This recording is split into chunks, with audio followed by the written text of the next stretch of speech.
Oke, jadi ini adalah kemungkinan apa yang akan terjadi untuk 3 chapter mendatang di Manhwa Magic Emperor. Pada chapter sebelumnya berakhir saat Zovan bersiap untuk menyerbu pasukan Quanrong dan bersiap untuk melarikan diri.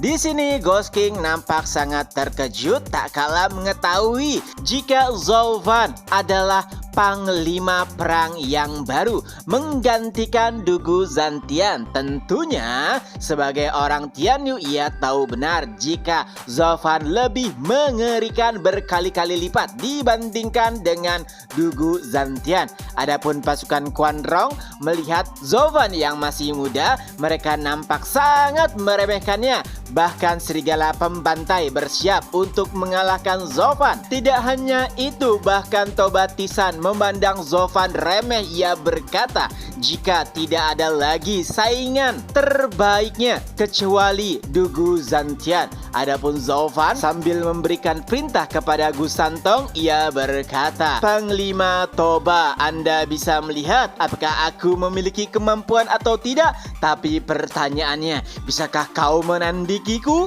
Tentu saja perkataan tersebut membuat Toba Tisan sangat kesal. Di lain sisi, Zovan hanya tersenyum. Api biru mulai bersinar di dahinya. Pasukan Dugu pun bersiap untuk melarikan diri dan setelahnya seluruh pasukan hewan buas yang dikendalikan oleh orang-orang Quanrong kini telah kehilangan kendali. Mereka bersusah payah untuk mengambil alih kendali mereka, tapi ternyata itu sia-sia. Tentu saja itu membuat semua orang terkejut, termasuk Toba Tisan. Adapun Zovan bersama 4 macan Tianyu, ia pun memerintahkan mereka untuk bergerak meninggalkan pasukan Quanrong. Bahkan mereka bisa berjalan dan menghindar dengan santainya karena pasukan Quanrong sedang sibuk untuk menenangkan hewan-hewan buas mereka. Tidak hanya itu, sambil memandang ke arah Toba Tisan dan pasukannya,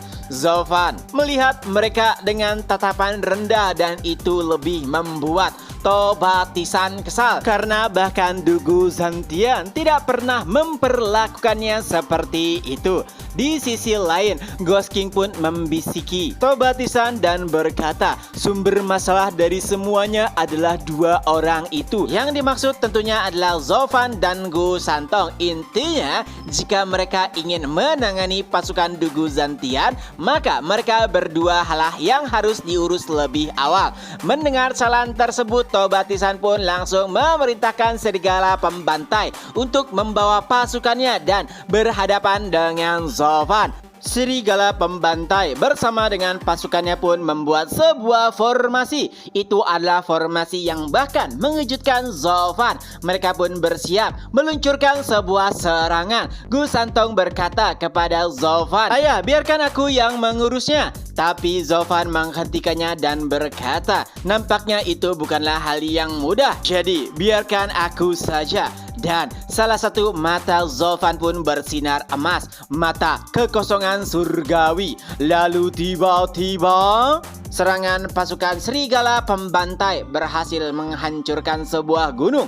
Tapi Zovan telah menghilang dan yang lebih mengejutkan, ia sudah berada di belakang Toba Tisan. Lalu Zovan pun berkata, "Bagaimana Panglima Toba? Apakah saat ini aku layak untuk menjadi sainganmu?" Nyawa Toba Tisan kala itu sudah berada di tangan Zovan. Toba Tisan bahkan mengakuinya karena bahkan di pertarungan mereka yang pertama, Toba Tisan langsung dikalahkan. Lalu Zovan meresponnya dan berkata, "Jika demikian, artinya kau tidak akan pernah bisa mengalahkanku." Itu membuat harga diri Toba Tisan kesal. Lalu ia berkata, "Apakah kau tidak memiliki sopan santun? Apakah Dugu Zantian tidak mengajarimu?" Lalu Zovan menanggapinya dengan enteng. "Akan aku beritahukan 2 fakta. Pertama, aku bukanlah bawahan dari Dugu Zantian. Ia memang pernah mengajakku tapi aku menolaknya. Lalu yang kedua, kedua, jika kau adalah musuh bebuyutku, maka tanyakan saja kepada Ghost King. Pastinya kepalamu saat ini sudah terlepas dari tubuhmu. Dan sebagai penghormatan atas Dugu Zantian, kali ini aku akan melepaskanmu. Saat Zovan merasakan jika pasukan Dugu sudah menjauh, ia bersama Gu Santong pun menghilang, meninggalkan pasukan Quan Rong. Adapun Toba Tisan tidak hanya dipermalukan, ia bahkan dikalahkan pada pertarungan awalnya. Lalu ia bertanya kepada Ghost King, siapakah sebenarnya Zovan? Sambil menghela nafas, Ghost King pun menjelaskan jika Zovan adalah duri paling berbahaya di Tianyu. Ia diutus oleh Kaisar untuk membantu Toba Tisan agar bisa menyingkirkan Dugu Zantian, sehingga Toba Tisan nanti bisa bersiap-siap untuk melawan Zovan.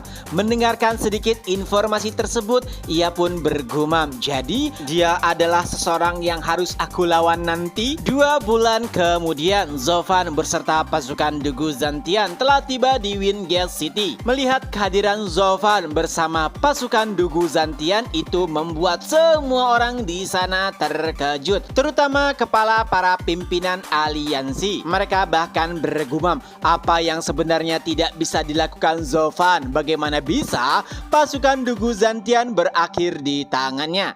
Di sisi lain, Dugu Feng telah mengirimkan pesan ataupun batu giok kepada pasukan Dugu yang tersisa, tapi nampaknya tidak ada balasan, yang artinya kemungkinan Kaisar telah menangkap mereka semua. Dan setelahnya, Zovan pun mengumpulkan kepala aliansi untuk membicarakan apa yang harus mereka lakukan setelahnya. Tentu saja insiden Dugu Zantian juga diungkapkan. Lalu Zovan pun menjelaskan bahwa mereka hanya memiliki 2 opsi. Pertama, melarikan diri dari Kaisar. Yang kedua, mengerahkan seluruh tenaga dan juga kemampuan untuk mengalahkan Kaisar. Mendengar penjelasan Zovan, Penatua Long pun menggebrakan meja. Ia nampak kesal dan berkata, Kaisar telah mengkhianati bangsanya dan bahkan membunuh para penjabat. Kita harus menghentikannya dan melakukan perlawanan sampai tetes darah terakhir. Di dalam hati Zovan pun mencibir, sungguh naif.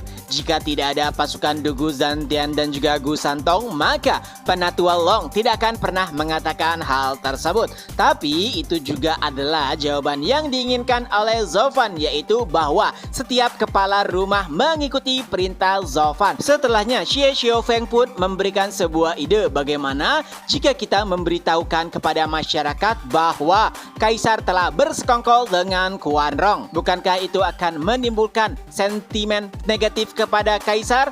Lalu Leng Wucheng pun menanggapinya, sungguh naif. Apakah pada akhirnya kalian percaya jika masyarakat akan mempercayai rumor tersebut? Pada intinya di sini yang memegang kekuasaanlah yang mungkin paling dipercaya, dan pada akhirnya mungkin Kaisar akan menuduh jika kitalah yang berkoalisi dengan Quan Rong, dan itu bisa membalikan keadaan dalam sekejap. Zovan juga setuju dengan Leng Wucheng. Lalu Dugu Hao pun bertanya, jadi bagaimana cara kita untuk membalaskan kematian Panglima Dugu? Zovan pun menjawab, tentu saja ada caranya, yaitu kita akan membantu Kaisar secara langsung. Tentu saja itu adalah pernyataan yang tidak bisa dimengerti. Membantu Kaisar, seseorang yang telah mengkhianati bangsanya. Zovan pun perlahan menjelaskan ada alasan kenapa ia tidak membunuh Toba Tisan.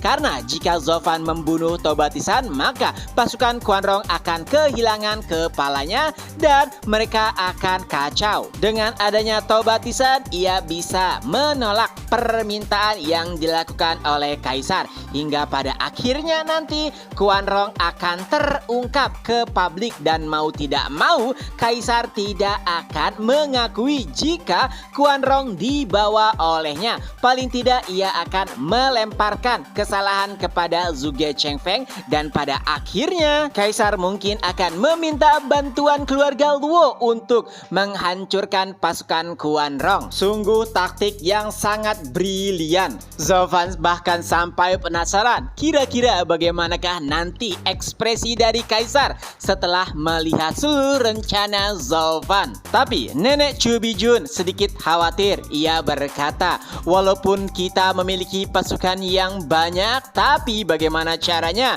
melawan pasukan Guanrong yang memiliki ahli kuat? Seorang penatua pun menanggapinya, tenang saja, bukankah kita memiliki Gu Santong? Lalu Nenek Chubijun kembali menambahkan, ya, Gu Santong memang kuat, tapi permasalahannya bagaimana jika Guanrong mengundang sekte penjaga mereka dan ahli tahap eternal turun tangan? Itu bukanlah perkara mudah. Dan saat itu terdengarlah sebuah jawaban, tenang saja, jika ada aku, pintu pun terdobrak. Dan saat itu Penatua Li menampakkan dirinya. Zovan berkata, selamat Penatua Li karena telah mencapai tahap eternal, dan itu tentu saja membuat semua orang terkejut. Tidak sampai di situ, Penatua Li Jingtian bahkan berlutut karena berkat Zovan ia bisa terlahir kembali dari kematian dan bahkan menerobos ke tahap eternal. Dan ternyata tidak hanya Penatua Li Jingtian,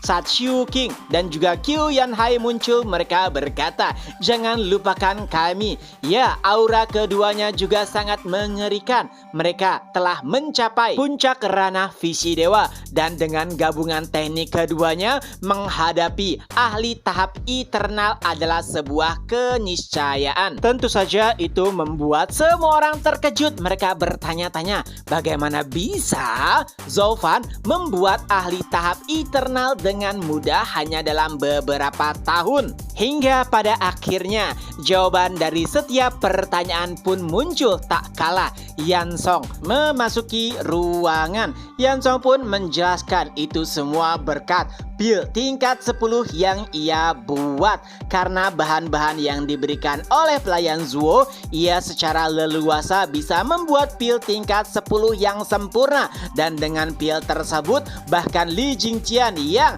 hampir mati berhasil dibangkitkan hingga mencapai tahap eternal. Tidak hanya itu, Penatua Xiu Qing dan juga Qiu Yanhai, hanya dengan satu pil saja mereka hampir mencapai tahap eternal. Tentu saja itu membuat semua orang merasa iri. Pil tingkat 10, bahkan mereka keluarga dengan sejarah 1000 tahun tidak akan pernah bisa membuat pil tingkat 10. Jadi pertanyaannya, dari manakah Zovan mendapatkan bahan-bahan langka tersebut? Pil tingkat 10 tentu saja, bahkan setiap penatua yang hadir menginginkan hal tersebut. Dan chapter pun berakhir. Nah, itulah kemungkinan apa yang terjadi untuk Manhwa Magic Emperor 3 chapter mendatang. Semoga terhibur. Ketemu lagi di next video. Bye bye.